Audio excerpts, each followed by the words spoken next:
തമിഴ്നാട്ടിലെ രാഷ്ട്രീയ രംഗത്ത് ഏറ്റവും ശ്രദ്ധേയമായ ഒരു നീക്കം നടന്നിരിക്കുകയാണ്.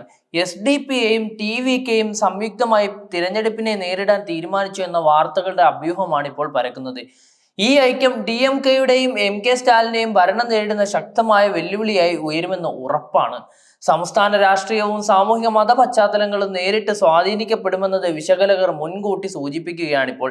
2026 നിയമസഭാ തിരഞ്ഞെടുപ്പിനെ മുൻനിർത്തിയുള്ള ഈ നീക്കം രാഷ്ട്രീയ മേഖലയിൽ ഒരു പ്രധാന ഘടകമായി മാറുകയാണ്.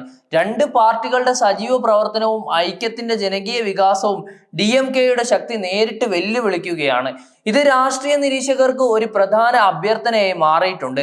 രണ്ട് പാർട്ടികളും ദളിത് മുസ്ലിം പിന്നണി വിഭാഗങ്ങളിലെ ശക്തമായ പിന്തുണയിലൂടെ അവരുടെ സാന്നിധ്യം വർദ്ധിപ്പിക്കാൻ ലക്ഷ്യമിടുകയാണ്. ഗ്രാമ നഗര മേഖലകളിലും പ്രചരണ പ്രവർത്തനങ്ങൾ സജീവമാക്കാൻ സമന്വിത പദ്ധതികൾ രൂപീകരിക്കപ്പെടുത്തിയിട്ടുണ്ട്. ഇപ്പോൾ റാലികൾ, പൊതുയോഗങ്ങൾ, ഓൺലൈൻ പ്രചരണ പരിപാടികൾ എന്നിവ വഴി ജനങ്ങളുടെ ശ്രദ്ധ പിടിച്ചുപറ്റാനും അവരുടെ പിന്തുണ ഉറപ്പാക്കാനും ശ്രമിക്കുകയാണ്.